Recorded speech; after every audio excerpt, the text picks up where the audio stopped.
Y'all, so my niece um had me watching Love Island.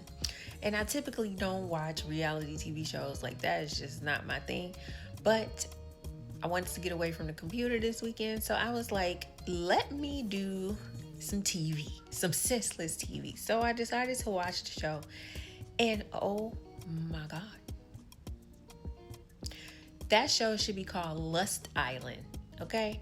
Because wasn't no love going on, and I can guarantee you, I bet, as my mother would say, my neck on a chopping block, that those producers are all men.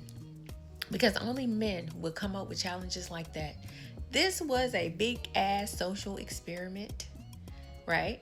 I feel like you took all these people from different backgrounds, different cultures, different races, put them in a secluded area just to see how they would react to one another, just to see how lustful they would be with one another. You couple some up that would not necessarily be couples, right? Like, I think initially they got to choose who they will be most attracted to. Then after it appeared like producers and America, because I really think the producers selected. Because I'm gonna tell you something. After watching this full show, I like Amaya Papaya. She's cute. And once I found out she was a Scorpio, I was like, oh, you could be my little sister, because I too am a Scorpio. I realized that I think the producers let her win. And I'm not saying she doesn't deserve to win. I'm just saying that I believe that the producers chose her, not America. And the reason why, because if you look at all the commentary on this show, it is about Nick and Alondria, and they were the second runners up, right? I don't think that Ace and Shelly got kicked off the show, because if the show is going based off of who has the best connections, then Shelly and Ace should have been in the top 4. If the show was really going off of who had the best connections, then Huda and Chris should have been gone. Let's get into US Weekly, how y'all posted that whack ass group picture of those individuals. You had that baby in the back and Nick sitting on the floor in the front. How dare you? Whoever did that picture, you should be ashamed of yourself. Anyway, moving on. So, Nick, you all, if anybody say that they think this relationship is fake and they don't see how Nick was into her, the man chose her as one of his secret kisses in like the second episode. How y'all not think he wasn't attracted to her? Like, that's crazy to me. I don't think that's fake. I think what happened, from what I saw, that they both were into each other, but they both were apprehensive because Nick didn't know how she would take him.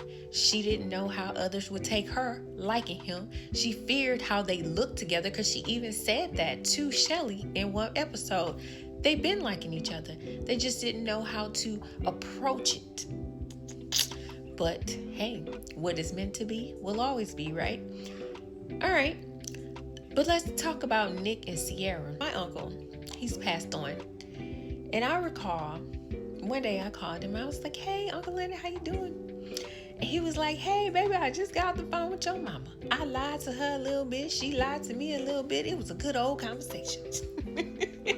And that's what Nick and Sierra's relationship remind me of. My phone call with my uncle when they went on their date and they were talking to each other. I said, Nick is lying to her a little bit. She lying to him a little bit. And they look like they are a happy couple. Because that whole situation was a lie. They was just trying to make it to the end. And hey, he got him a little nookie in between. Shelly and Ace. Okay, so I heard that Ace was having Bible study with some of the young ladies on set. Why y'all didn't show that? But y'all want to show people spitting milk into each other's mouths. People bouncing that in their faces. Why y'all didn't show them Bible studies? Y'all weird, producers. Y'all weird. Y'all full of sex demons. Whoever produced that show, y'all full of some sex lust demons. I'm trying to remember everyone, and I'm trying to remember what I want to say about everyone, because the stars of the show, I mean, if we're gonna be completely honest, it's Nick and Alondria, uh, Shelly and Ace, Huda, Chris, and of course, unfortunately, which again I will say, Amaya and Brian were not the stars of the show. So how did they win? If you go on your timeline and you look up anything with Love Island, you rarely see them being mentioned. But who do you see? Alondria, Huda, Ace, Nick. You know, those are the people that are, so that should tell you that the producers did some BS. It's just my personal opinion. It's a lot of negativity. I think it's really sad that these young people went on the show thinking, hey, I'm gonna get on the show, I could win some money, this could be fun, I could even possibly find love, right? To have people sit there and watch you for a small portion of your life, because from my understanding, each of these episodes were filmed in a 24-hour day.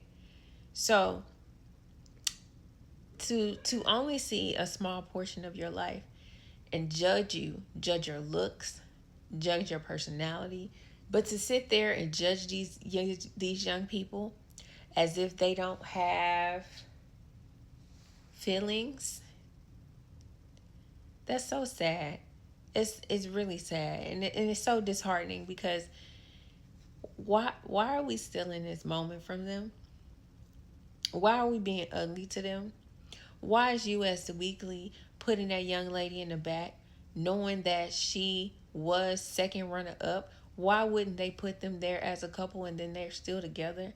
Why are people going on like that? Whole the negative energy around there, around this whole thing, is terrible. You know why? Because them producers, some sex demons. I'm convinced. But hey, I enjoyed the show. I doubt if I'll watch another season, but I enjoyed season 7 of Love Island. Tell me what you think.